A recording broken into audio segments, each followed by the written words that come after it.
This is the Don't Hide the Scars podcast, presented by Pain, Parents and Addicts in Need.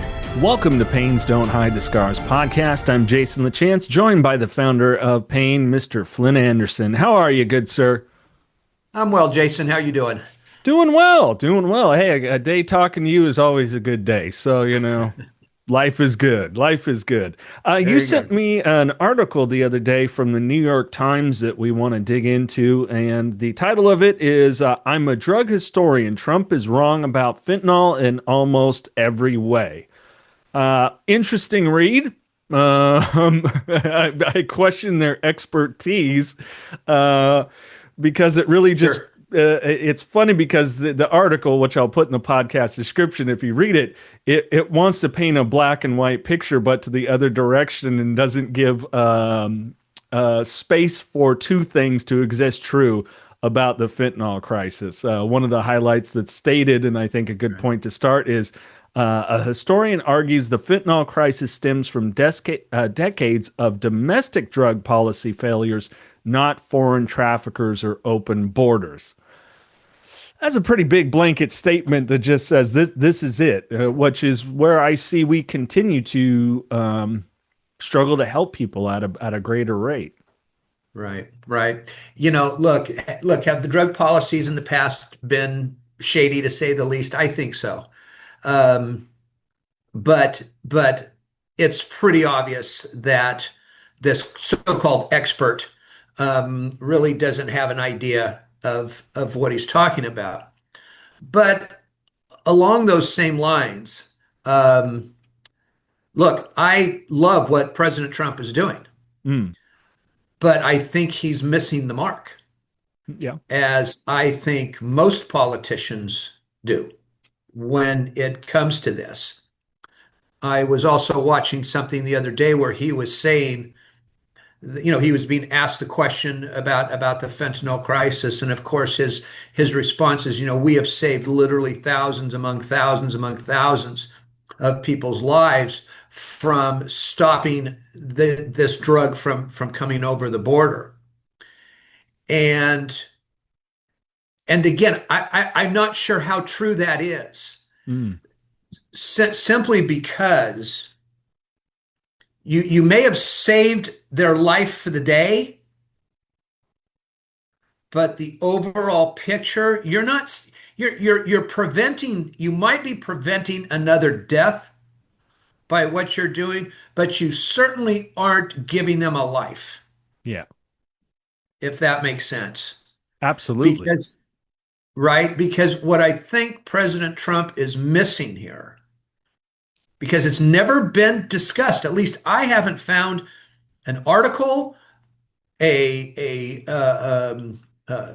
news conference, anything that attacks the treatment side Mm, or that attacks, I'll say it, the shitty way that insurance companies are treating not only their client, but treating us as providers as well. hmm We are still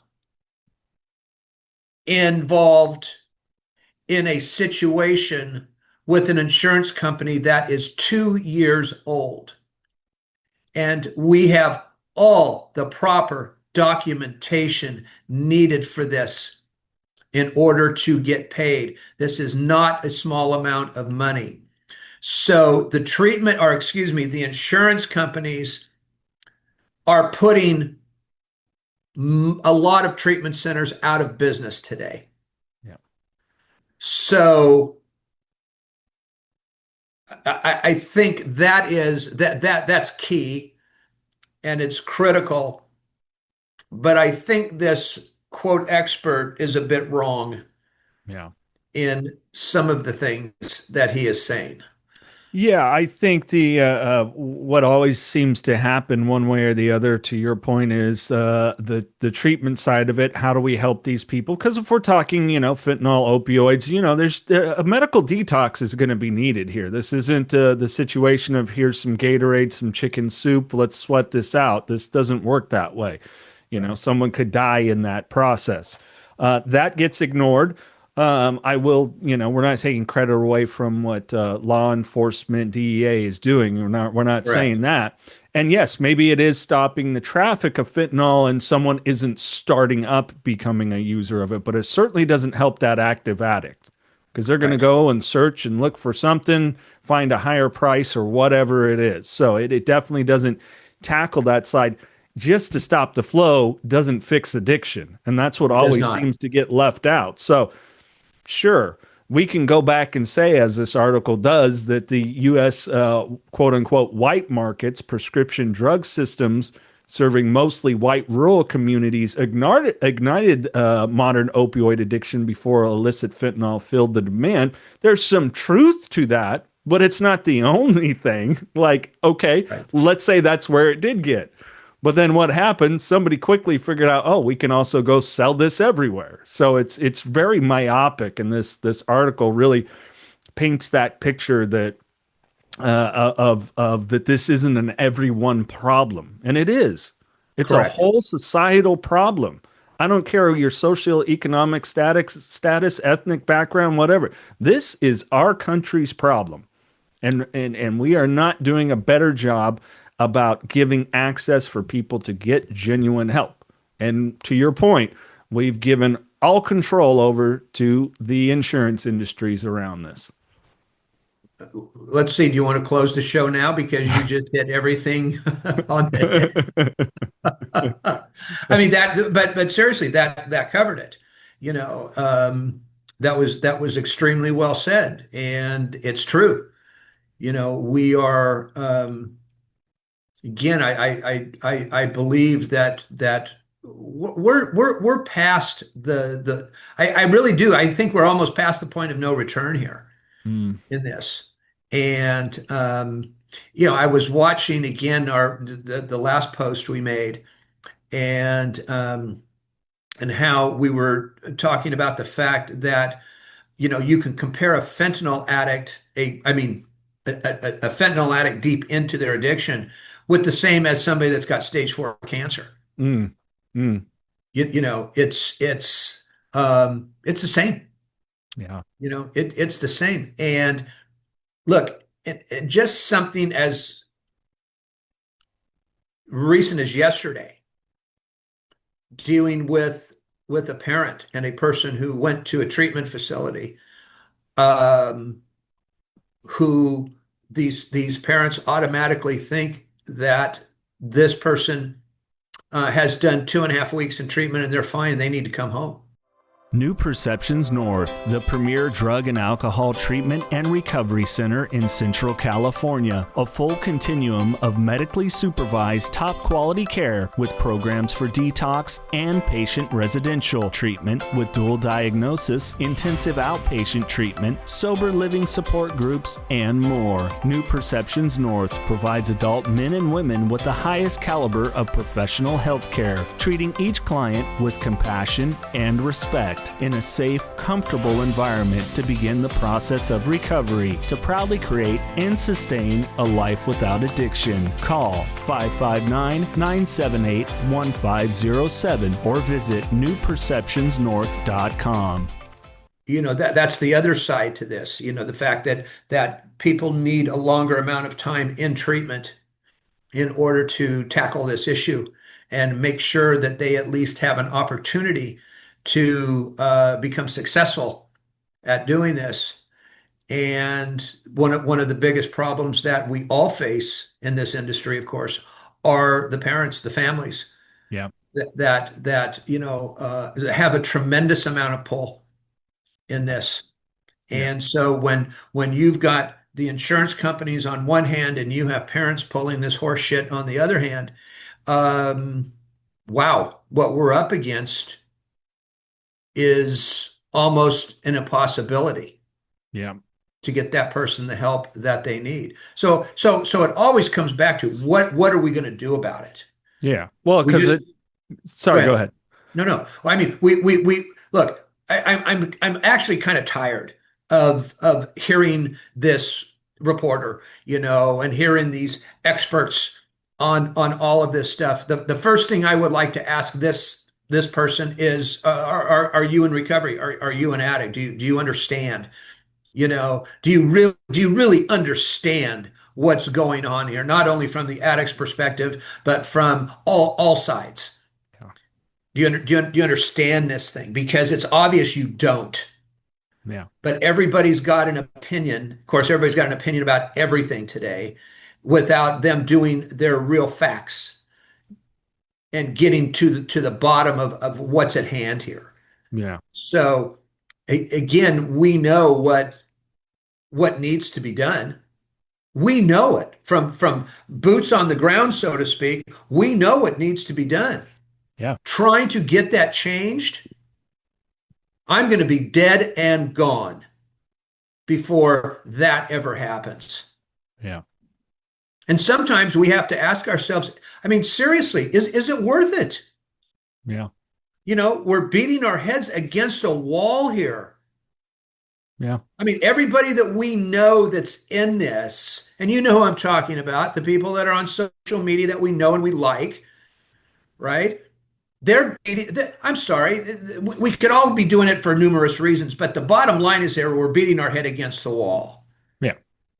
It's like we get the same amount of likes, the same amount of this, the same amount of that, right? And it just keeps spinning around and around and around. Yeah, well, I think to extrapolate what you're saying is we're not creating a reach with people that are outside of our realm and scope. Correct. We're not connecting with the people that are but I mean this by definition ignorant in the sense of just unaware, uneducated around it. Hey, I'm ignorant to a lot of things. This is not one of them. Right. And to rewind back what you're saying about the families that go, okay, this person is ready after 2.5 weeks. I'm going to tell you that with someone who is in their addiction, coming out of that, getting them out of that phase to start living, at first they don't know to whether to shit or wind their watches. Their nervous Right. system is dysregulated. Their prefrontal cortex has not been working. That's where we talk about the cutting maturity rates, what addiction does. It's that part of your brain that does good logic and reason decision making. That's screwed, right? Right. We know it. They're trying to silence things that are in the unconscious and subconscious, as well as feeding that addiction. And so it is disheartening when there is the opportunity for the individual that somebody goes, I know better. There's a time where you have to really look in the mirror and go, no, no, you don't. And hey, I get it where it's like, well, but it's another $2,000 or $3,000. Well, yeah, but so is their funeral. Yeah. So what choice are you going to make? Right. Are Right. you Yeah. looking at the bigger picture? Sometimes money isn't even, it can't be the issue, you Sure. know. But on the other side of that coin, um, we've got policies for people that don't have the funds or Hmm. the resources or we just don't run them right. We simply don't run them right. And this is something that I said years ago to schools in particular, whether they were junior highs or high schools or even colleges. And I still believe this today. I will always believe this, even to the general public, to quote a sophisticated adult. When you're talking about something like this, like the addiction piece, you cannot go in once a year or once every 2 years and think this is going to hit home with anybody. Yeah. You might get one or two students that go, "Oh boy, this makes sense." But for the most part, these kids are going to listen, but then it's going to be over their head in 2 weeks and they're on to the next thing. This is one of those topics and one of those situations where we are now at a point where it has to continually be addressed. I mean, how many times can you sit there and say, I was an addict, I went to prison, I did this, I came out of it, right? I, okay? Most people don't give a damn. Mm. So you have to talk to them in a way that makes sense to them, but it has to be done over and over again. Not 5 times a semester. It's not what I'm saying, but it has to be twice a year and I know that we need it more. But that's because we're dealing with a bureaucracy. We're dealing with the school districts. They don't want you there. They don't want to have to pay you to come in and do this. Yeah. When in fact, that's the first thing that ought to be on their list. Yeah. First thing. It's like that thing I went to that, well, anyway, it was it was something on kids and students Uh, and I thought, you know what? How come in all of this you never brought up the fact that we have 11 and 12-year olds known that are using pot, yeah. that are using marijuana, and you're talking about their grades slipping at that age. Well, you don't think this comes into play? Yeah. Of course it does. And I'm sorry, when you're talking about a different class, a socioeconomic class of people, okay, there are areas. This is a drugs, and certain drugs belong to certain classes of individuals. Yeah. They just do. And let's just call it what it is. This is a fact of life. But why aren't people bringing up the marijuana issue more and how it affects the brain and how it affects these kids? Because it does. Of course, their grades are going to slip. Now I'm not saying that every kid's doing that. That's not what I'm saying. But a lot are, more than anybody thinks they are. Yeah. So, we're still in this. I just don't know if we're ever going to get to the real crux of the matter. Yeah. And it's Well, disheartening. I want to close on this part here, the last key highlight of the article, which again is in the podcast description for you to go read and peruse and come to your own thoughts on this. But the last highlighted point is that Trump's military-focused crackdown misdiagnoses the problem, and that consumer protection-style drug regulations would save far more lives than the supply-side wars. Again, a little myopic. Wow. One of the thing, both sides are important, because the reality is if we're not showing people that they can live a life of value, self-worth, and so on, and getting that opportunity, it doesn't matter. It's all for naught. And also around that's consumer protection style drug regulations. Fine, great. I get that. But fentanyl's not coming from the guy that lifted his mom's prescription here, Right. quote unquote expert. Where Right. the hell do you think it's coming from? It's coming from the supply side. So, yes, the supply side in this situation is a problem. And consumer protection, drug regulations around this aren't going to do dick. So, I'm Right. sorry. Your perspective on this falls a little short. It And does. once again, it focuses on one side that it's I know better than you, and the other I know better than you, and in reality, neither do, and they're not really doing what it takes to get this done because it has to focus on all of it. Right. Absolutely has to focus on all of it. You can't piecemeal this thing. You cannot piecemeal it. So, like I said, and I find this hard to say too, but it's like, where where are people's brains in this? What are they thinking? I don't understand it. I, I don't I understand where other people are thinking, where they're coming from on this. Again, but it falls into that category of we have to do it all.